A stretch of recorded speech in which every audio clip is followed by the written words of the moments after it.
right, it's me, Ari Dossett. Rush already know me, Rashid. I'm live again with another live stream. And I'll start at 4 minutes. So you have 4 minutes to come in. Let yourself be known in the live chat.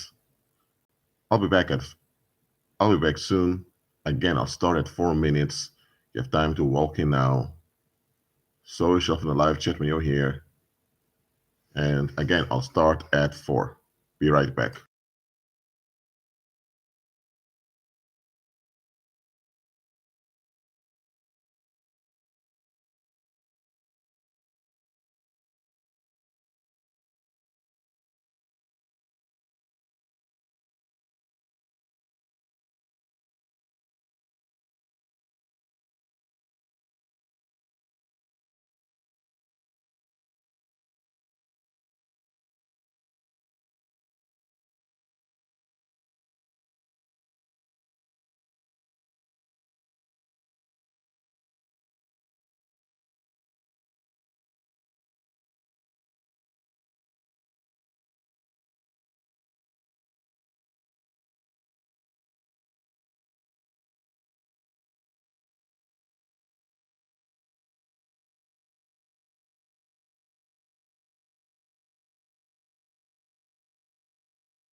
I see Suzanne is here. Glad to have you here, Suzanne. I see Les Brown is here. Glad to have you here, Les.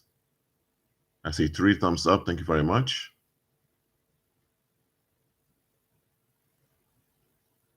Again, I'll start at 4 minutes.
All right, almost 4 minutes. I see it's good contact in the live chat. Glad about that. Okay.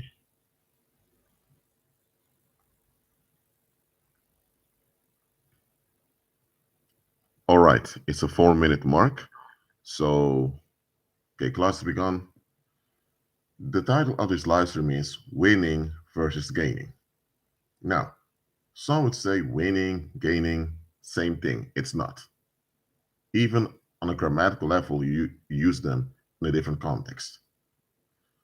But for winning, I need to explain two more nouns or two more verbs. Better said, to triumph and to have a victory.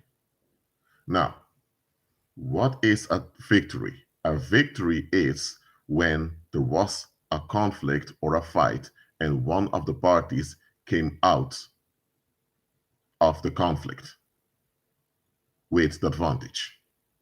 That is a victory. Triumph is when someone invested in an outcome and the outcome worked out well. That's a triumph. So a triumph does not imply that there was a fight. Victory is when there was a fight or there was a conflict and one of the parties came out with an advantage. A triumph simply is that you invest in an outcome and outcome works out well. That's a triumph. Now, both victory and triumph are related to winning. All right, but here it comes. Is every victory a win? Now, let's explain what winning is. Winning is when you or a party, or say, or a group of people, when they achieve a beneficial outcome that will benefit them in the long run. That's what winning is. Winning is when an outcome happens that will benefit you in the long run. That's winning. A gain is when you get something additional. That's what a gain is. For example, you can gain weight to your body. That's just something you gain. But that's not a win, because when you gain weight and you're overweight now, that's a loss. Okay, so that's not a win. For example, you can gain some social contacts, but if those social contacts are bad people or people with bad connections, then that's a loss, not a win. So to gain something is not the same as winning. You can gain a lot and lose at the same time. So a win is only a win when there's a long-term benefit that will stay with you. If there is only a short-term benefit, it's not a win, but it's just a gain. So a gain is temporarily, a win is permanent. Again, let me repeat that. A gain is temporary, and the gain doesn't even have to be beneficial. Winning or a win is permanent, because you have a long-term benefit will stay with you. The issue with people in the world is, or with society in general, is that they confuse gaining and winning. They often confuse a gain for a win. Or let's go to the definition of victory. In victory, the one that's victorious is the one that came out with a leverage or with a benefit. Okay, but here's the thing: just because you came out of a conflict with a benefit doesn't mean you've won. For example, let's say there's a court case, and in this court case, you win the court case, and after winning the court case, you're vindicated. Oh, but so some say this is a win, but okay, it is a victory that you won the court case. But when you look at it, the court case costs you a lot of money and a lot of stress. So after getting the verdict in your favor, that's a victory, because there was a conflict and you came out with the benefit. The benefit means you win the court case. The other party had to pay the cost of the court case, and they had to pay a fine or whatever. But in the long run, the court case took a toll on your mental health and also on your social relationships. So this victory was short-lived. This is what you need to understand. A victory doesn't have to be a win. Okay? This may sound contradicting to you, because a lot of people think victory is an automatic win. No. A victory is when you leave a bad situation with an advantage. That's when you leave a bad situation with advantage, that's a victory. Because there was a conflict, there was a fight, and you left with an advantage. That's a victory. But here's the thing: is that advantage short-lived? Then it's not a win. Is advantage permanent? Then that's a win. It's only a win when the advantage is lasting. If the advantage is not lasting, it's not a win. So there's a thing called short-term victories. A short-term victory is a gain, something you gained. But a short-term gain is not a triumph. A long-term benefit is a triumph. Now, a victory can be winning if the advantage of the victory will last. So is it clear to you now the difference between winning and gaining and between victory and a triumph? Let me know in the live chat. Let me know.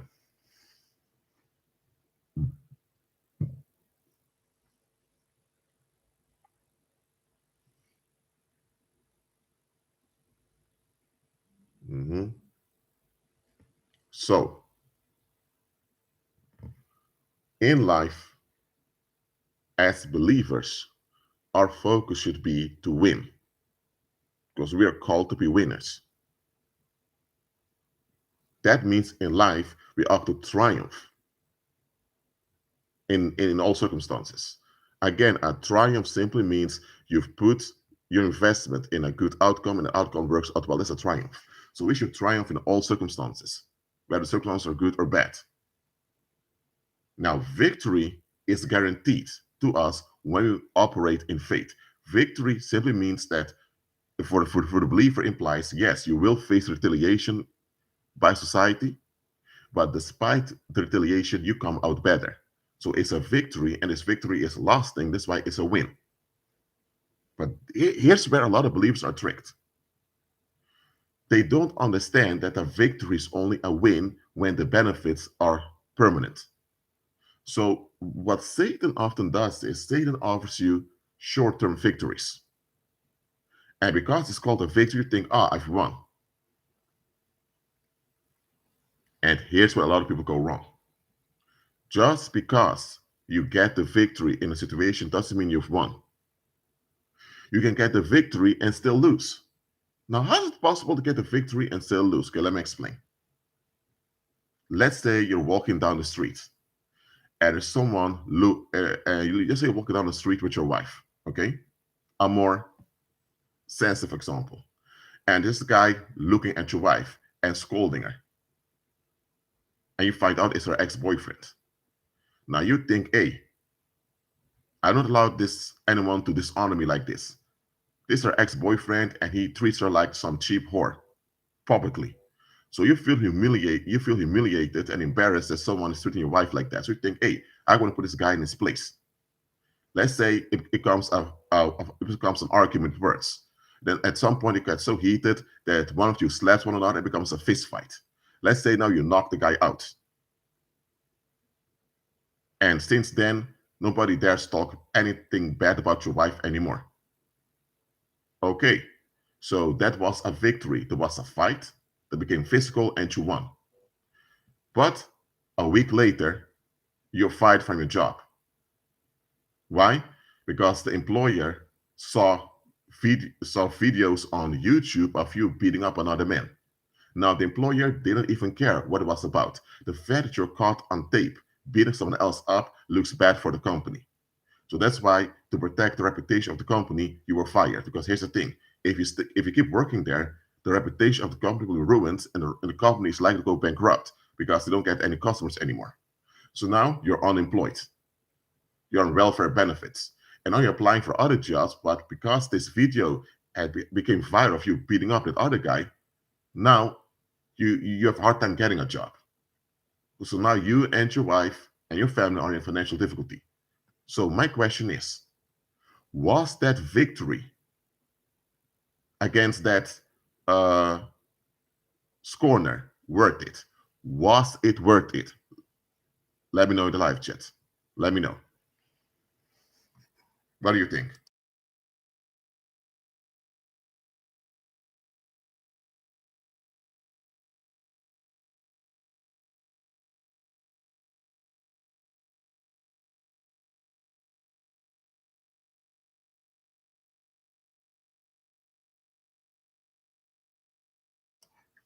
All right, Les Brown does think it was worth it. What does the rest think? Looking at it objectively. Nope, it was not worth it. But let's go to the situation again. But now something different happens. You walk with your wife in town in public, and you have this ex-boyfriend first that openly begins to scold her, calls her all types of dirty names, mentioning her past, how she used to be passed around in the streets and all of that. Your wife has a new life together with you, and both of you agreed to face the past together, process the past, and to move further in life. So both of you left out the situation and keep on walking. What's going to happen? The guy who became this public argument is going to be the one that becomes embarrassed, humiliated, and he'll just walk away. And even though you both felt uncomfortable, you kept on walking. And because you kept on walking in a joyful mood, now within a week or two, everyone forgot about it. Well, it was a bit humiliating, quite embarrassing, but you were not triggered into fighting back. Because you didn't fight back, now you triumphed in the situation. Now, in this situation, you triumphed. Why? Because someone initiated a conflict, but you didn't even give in to the conflict. You persisted in your ease and peace, and because of that, your investment worked out well in the long run. So this is a triumph, and therefore it's a win. Okay. But in the first example, if you would have knocked the guy out and put him in his place and show everyone that you don't take anyone dishonoring you nor your wife, what would have happened? You would have gained respect. You would have gained recognition from the people, but this recognition would have backfired on you. So victories are victories. However, a victory is only worth it if the victory leads to a long-term benefit that will stick with you. Long-term victories and triumphs. That's what we should have as believers. We shouldn't be focused on short-term gains. A short-term victory is just a gain. Now,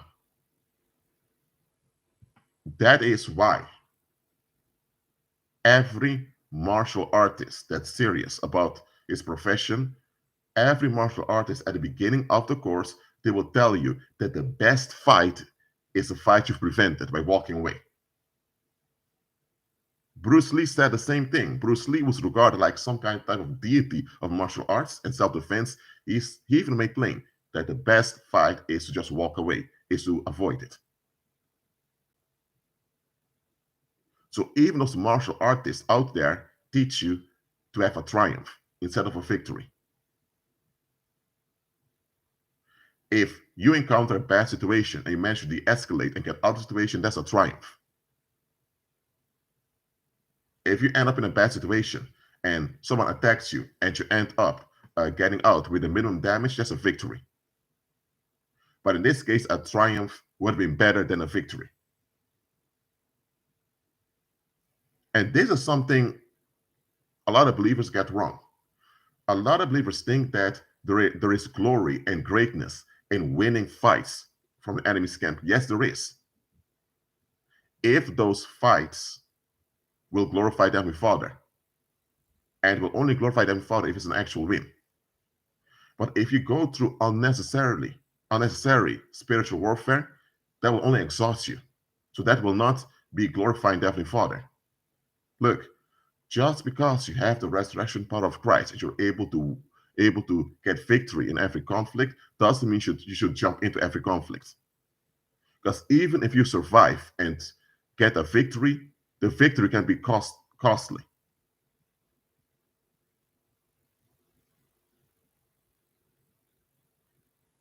If a victory is too costly, it's actually a self-defeating victory. A self-defeating victory is a short-term gain that will fade away. Now, what Satan wants, and this is what I want you to pay attention to, what Satan and the demons want is that you keep fighting them and overcome them. Now ask yourself, why would Satan want you to fight him and defeat him? Satan wants you to defeat him. Okay, some people will say, Rashid, what are you talking about? Let me explain to you. Satan wants you to defeat him.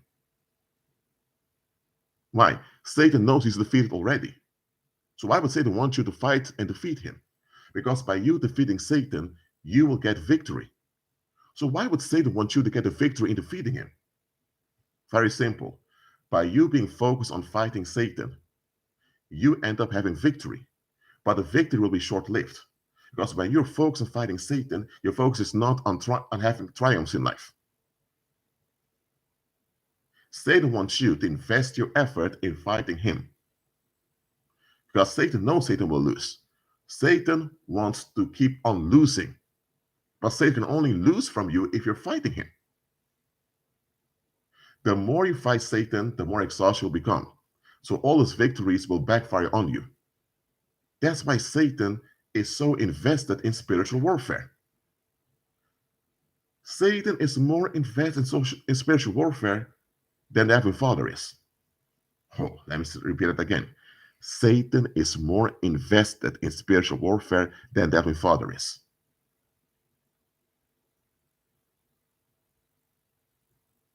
Why? Because Satan knows that the more you fight, the more exhausted you will become. And the more you fight, the more drained you will be. The more you fight, the more distracted you are. That's why those churches teach you how to fight demons. But they don't teach you how to overcome the dark side and how to bypass the dark side, how to overrule evil. They don't teach you that, but teach you how to fight demons. Now, fighting and winning from the darkness is victory, and that can be glorious if it's about shaping you or achieving something for the glory of God. But most of the time, I encounter believers who are stuck in fighting. They're stuck in fighting. Whether it's fighting people from the past or fighting their past, or they're fighting bad circumstances, or they're fighting sickness, or they're fighting sin or whatever. They're believers stuck in fighting. And yes, they do get victory, but are those victories worth it? No, absolutely not. And that's why I want us believers, and especially us who graduate in sainthood, I want us to have discernment. Sometimes you just have to let a situation play out. Look, let's say people utter accusation against you. Let's say people are calling you a thief. They come with allegations you robbed a bank, whatever. Well, if people claim you robbed a bank and there was no bank in the neighborhood robbed, they're making a fool of themselves. So you don't even have to open your mouth against that. If people claim you committed arson, but you weren't even in town when the arson happened, okay, you don't even have to address that. But if people keep on attacking your character and your reputation with allegations, and allegations get more and more fierce, now you need to address it at some point. You don't address it by fighting every allegation, because that will trigger a conflict, and that's what people want. People who are miserable want you to fight them so that they can spread their misery. That's what they want. But you address it by pointing out the facts that the allegations don't add up. You do that once. You don't have to do it all the time. By doing that, you will triumph.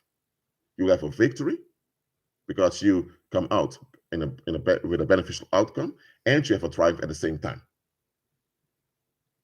But if you go full force defending yourself against those false allegations, you end up having fights and arguments and debates to protect yourself. And what will happen? People can see you as an aggressor. Because everywhere you are, there's a fight.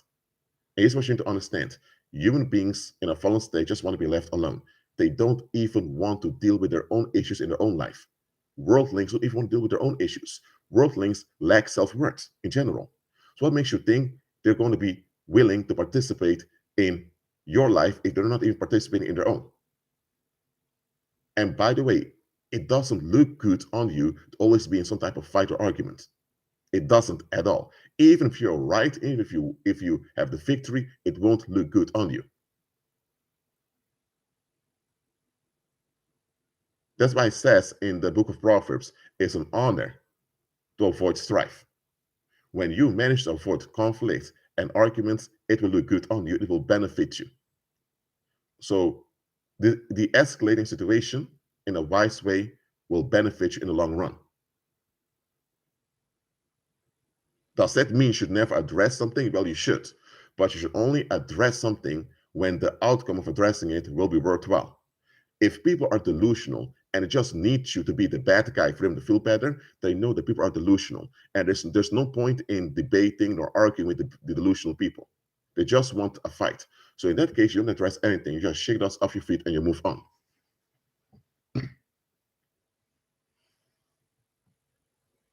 Look, sometimes, I'm not saying all, sometimes you just need to allow the bad situation to play out. Because once the bad situation plays out, everyone can see the situation was a dumb situation that you just kept your peace and moved forward.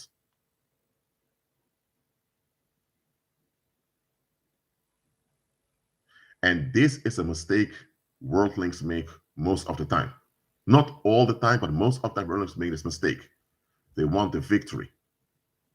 They want to prove themselves. They want to prove a point. And I'm telling you, it's not worth it. At the end of the day, nobody cares about the point you've proven. At the end of the day, people want to avoid bad situations. Now, believers want to avoid bad situations for the right reasons. Worldlings just wants to escape. So here's the thing. Worldlings only care about how your situation will relate to them. Worldlings care only about how will your victory affect them. Let's say that people are attacking your character and they are slandering you. They are conducting smear campaigns. And let's say now you press charge against them through the courthouse. And during the investigation, many of the dirty secrets of the community are exposed. Because then everyone realized that the only reason you were the target of smear campaigns was people were hiding stuff. Let's say you have a lot of people hiding a lot of dirty stuff. And to keep things hidden, they make you the negative focus. Now, the community will realize that the only reason you're the target of a smear campaign is because people want to hide something. And the thing they want to hide is often so important that they're willing to put you in a negative daylight. Now, the people around know that you're innocent. They know it. Even the police and the courthouse know you're innocent. But look at this. Now you want to press charges. And now they discourage you to press charges. Here's why. The moment you press charges, now they have to do something. Now the police and the court has to do something about it. And then when the people are charged and they have to appear before court, you will lose everything. And because people, when they have nothing left to lose, they lose it. People end up spilling the beans and all the dirty secrets of the community come out. And now you win the court case, but after winning the court case, you realize that everyone's upset with you. Now, why do you think everyone's upset with you? Let me know in the live chat. What do you think?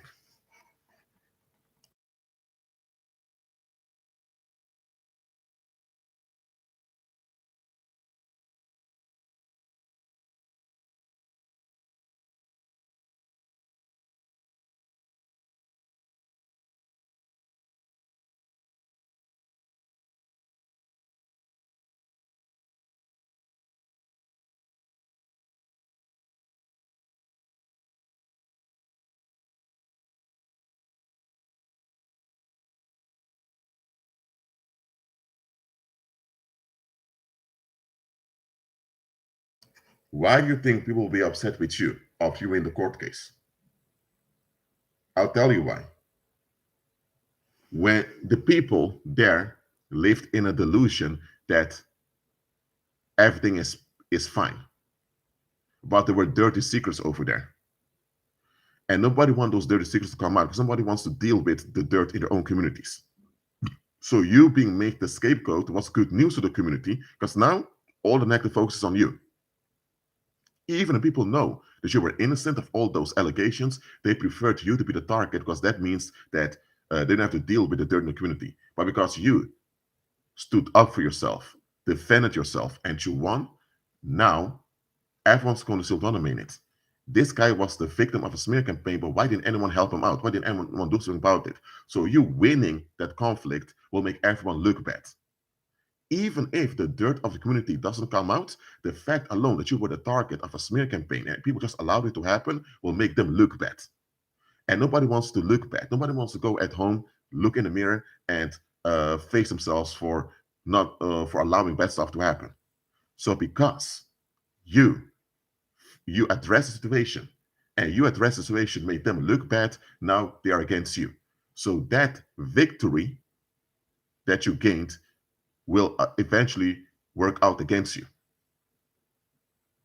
If you would have stayed quiet and kept moving forward without addressing the smear campaign, eventually the smear campaign would have become sterile, it would have become redundant, everyone would see how ridiculous it is, and people would try to forget about it as soon as possible.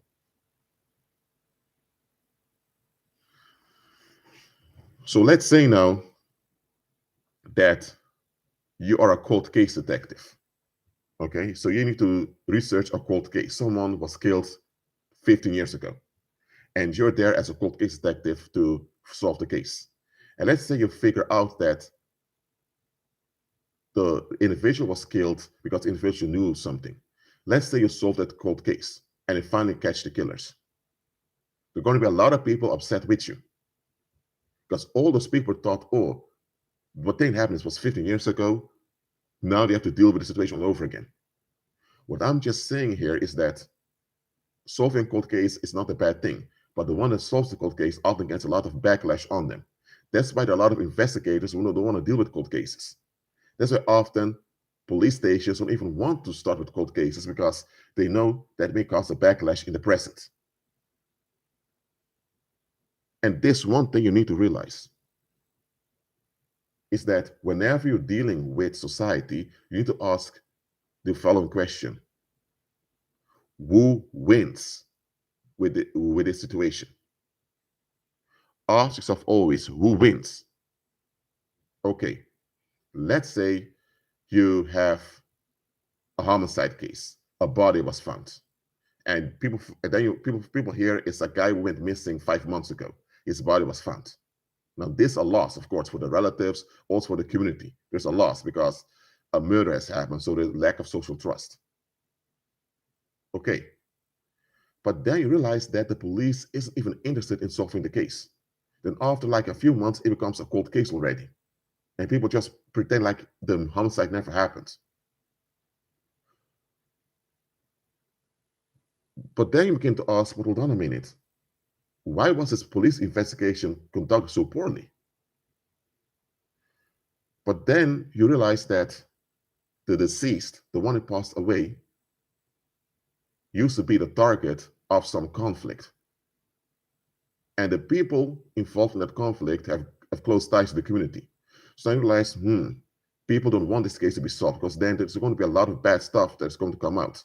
And the bad stuff that will come out will make everyone in the community look bad. So that's why the community wants to cover up what happened as soon as possible. So the fact that this individual was killed means that somewhere there's some people having some benefit from it. And because the community perceives this benefit to be more important than justice, that's why it's a cold case. So when it comes down to society, always ask yourself who wins. Now, if the cold case remains cold as long as those people are alive, then it is a win for them because they never have to confront themselves about their past behavior anymore. But if 20 or 30 years later, a cold case detective comes and wants to solve the case, now they're in trouble. So I hope you understand what I'm saying here. In society, always ask you who wins. If there's poverty in a community, ask yourself who wins. Now I'm telling you who's winning. If there's poverty in a community, the people that are employed are winning because they can always look down on the poor people to feel good about themselves. And because they look down on the poor people to feel good about themselves, they never revolt when they're exploited by the corporations. In this case, the workers are winning as well as the corporations. Because if poverty would have been resolved in that community, if all poverty would disappear, then people won't have any scapegoats to look down upon, and then people feel demotivated. And once people are demotivated, they get angry. When anger comes, it's going to be domestic violence and more issues. So always look at who wins in a situation. Once you figure out who wins, you're close to solving a case and close to figuring out what's going on.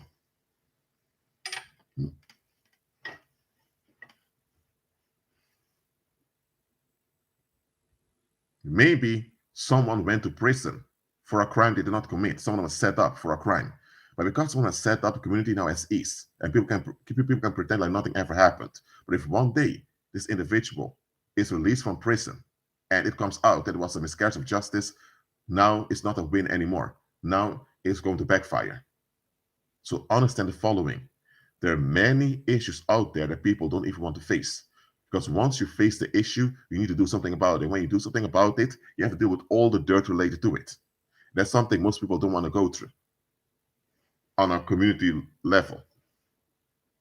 Individuals may have the courage to face themselves, but communities seldom don't want to face themselves as a community,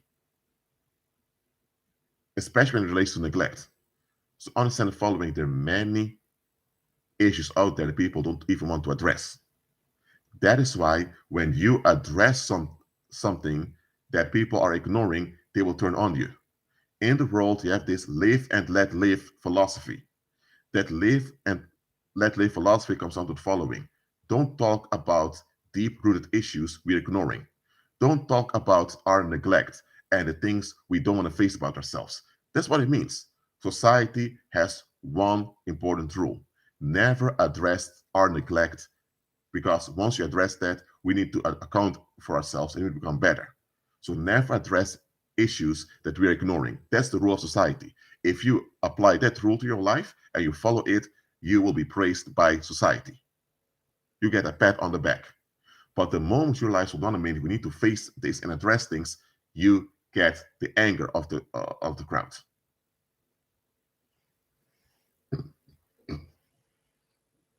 That's why I'm pointing this out to you. When you decide that you want to win in life, you will make enemies.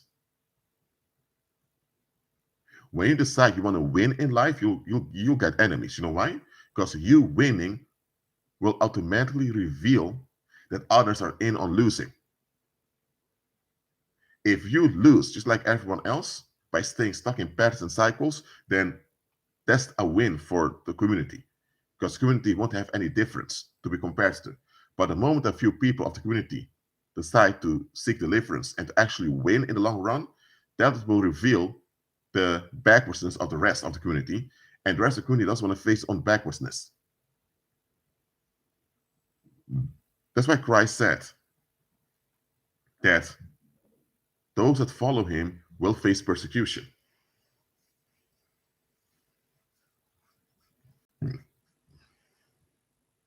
So always check who wins in a situation, and always check what is actually winning on your behalf.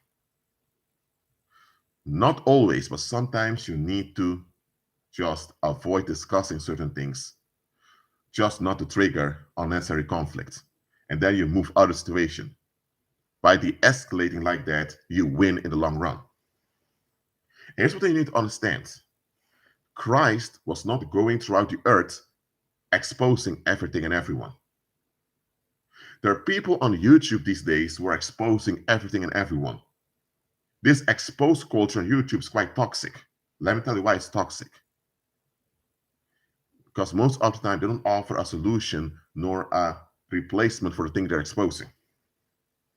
There's one thing you need to understand. Going around exposing people and exposing issues can get you in trouble. If you expose someone who wish to remain hidden, they may retaliate against you with physical violence, especially if they relate to the criminal world or they're involved in satanic nonsense. Exposing other people can get you in trouble with the law.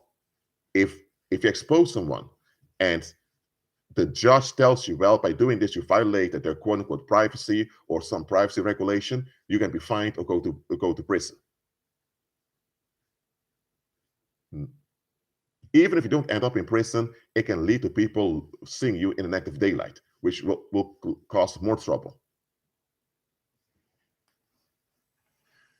That's why we are told in the book of Proverbs to beware with revealing the secrets of other people or the scandals of the community. Look, there's a difference between exposing the unfruitful works of darkness. There's something we should do. We shouldn't participate in unfruitful works of darkness, but we need to beware with what we expose and when we expose it. We can't just go out there exposing everything we encounter. That's not a wise thing to do. Because when you expose something, others have to deal with exposure. And often people are not ready to deal with exposure. You can cause more trouble by exposing something. Yes, you should expose unfruitful works of darkness, absolutely, but you expose them on God's timing and God's way. Because remember one thing, when people have nothing left to lose, they lose it. For most worldlings, their reputation is all they have. If their reputation is destroyed, there's nothing that will keep them back from exploding and causing harm. If you destroy the reputation of a neighborhood, the neighborhoods will be going onto a lynching party or whatever. I'm just pointing this out. And this exposed culture is what we also have today in the form of cancel culture. As there's cancel culture before, there's nothing wrong with putting consequences when people don't repent. But if someone repented, then you shouldn't be counseling them because it's not necessary. It's counterproductive. But here's the thing, present day cancel culture is indeed toxic. You know why? Because you're only exposing people's dirt from the past, but you don't offer no solution nor any opportunity for redemption. Now, what is the consequence of this? People are going to think, why would I improve and make something of my life if in the future someone can just pop up from the past and destroy everything I've built? So people are going to get this depressive attitude, thinking, why is it worth to even achieve something in life if people can just if you can be canceled anytime?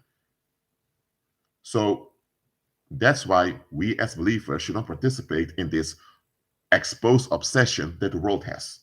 Now we should expose unfruitful works of darkness, but we do that in harmony of promoting the gospel.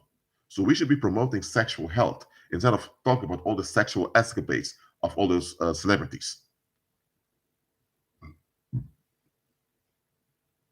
So winning is when you have a benefit that's permanent.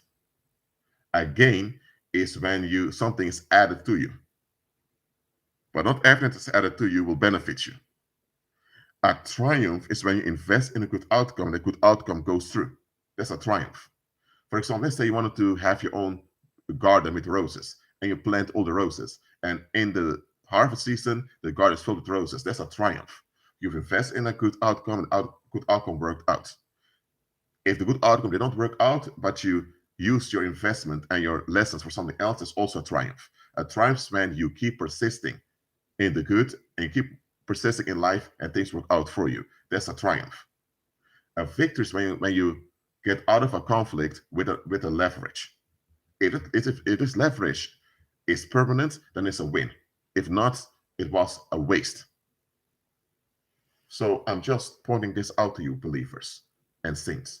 Do not fight battles that God told you to avoid. Again, let me repeat this. Do not fight battles God told you to avoid. Because fighting battles God told you to avoid is, first of all, disobedience. Secondly, it will drain you and will not benefit you in the long run. Don't fight battles God told you to avoid. Not avoiding battles God told you to avoid is victory for you. How many of you had that? Maybe you didn't. I hope not. How many of you had it that you thought you've won in a situation, but later realized it wasn't actually winning? How many of you ever experienced that? Let me know in the live chat. Let me know.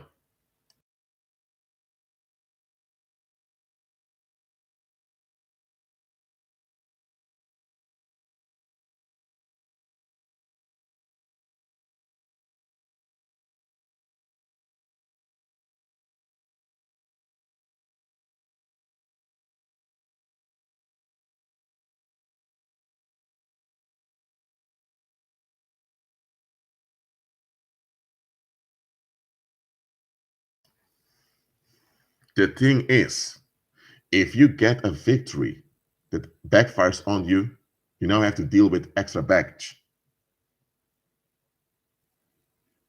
By the way, backsliding, there's a deception in backsliding. Once you are a believer, you're a believer you're saved forever. Okay? You can't lose salvation. So if a believer is stuck in darkness, it is because they were never delivered to begin with. Once you're delivered, you're delivered. You can never fall. You can never fall back into being stuck in darkness. Once you're delivered, you're delivered. You can be hindered after being delivered, but you can't be stuck again in darkness. All right. After deliverance, you can only be hindered. So if a believer is hindered, we can quote unquote battle on behalf of them to pray in prayer and fasting, and also in physical actions here and there. We can do that. But nobody that's delivered can be undelivered. It does not exist. Just understand that.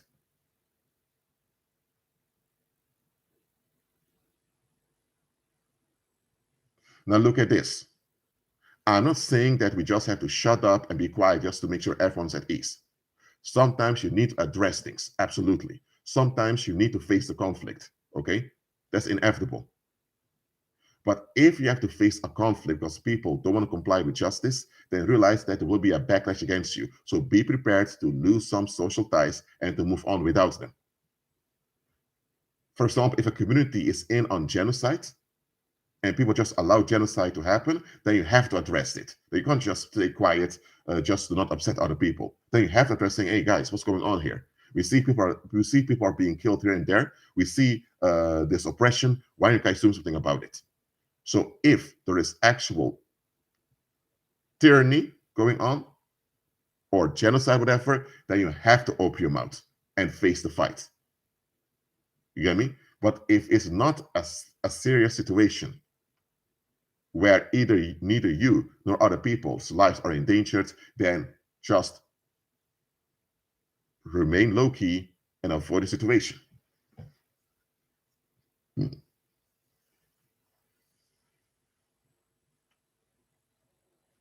Christ didn't go around smacking all the people involved in darkness. No, Christ didn't go around jumping into every fight to win. Christ didn't do that. Neither should we. Look, if people are investing against you, then the best thing for you to do is keep pushing forwards. Never argue, nor fight, nor discuss anything with people investing against you. They're delusional.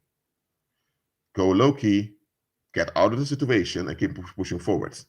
In that case, you keep pushing forward, and you get your victory, and you get your triumph.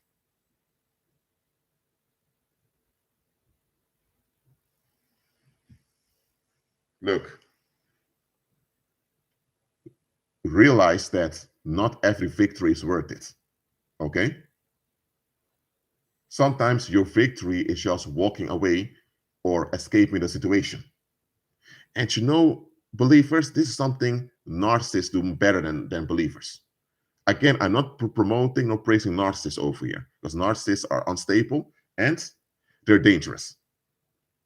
What I'm saying is that sometimes the narcissist acts smarter than the believer. When the narcissist realizes that his lies are catching up or people are about to figure him out, they disappear, they ghost you. Why? Because if they stay and you confront them, then they have no defense. Then they're in a bad situation, especially if they did something criminal or they did something horrible towards you. So narcissists know if they're figured out, they can either go to prison or people may beat them up or they may end up dead because some people come after them for the dirty they've done to other people. So narcissists, when they feel and realize that they're about to be discovered, they move out of the situation. But then you have believers who are under attack, and we stay in the situation to prove ourselves. We have nothing to prove against anyone. Now look, if it's a relative of yours or a fellow believer that's in danger, then you stay. That's different. But if you have no reason to stay there, then just leave the bad situation. As simple as that.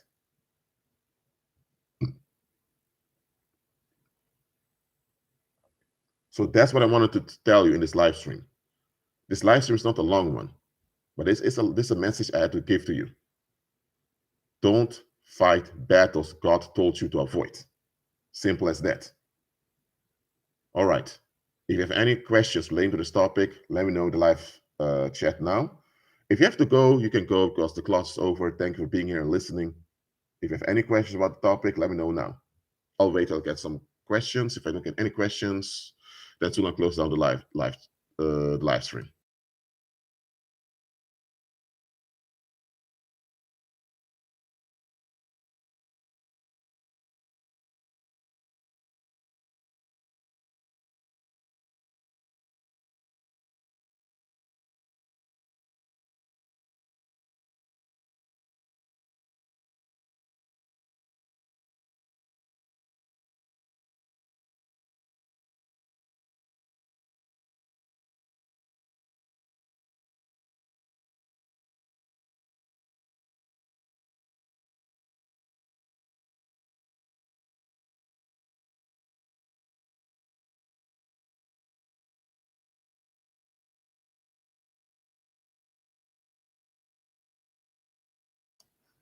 All right. I didn't get any questions. Thank you for being here. Keep accruing with Christ, and I'll see you next live stream.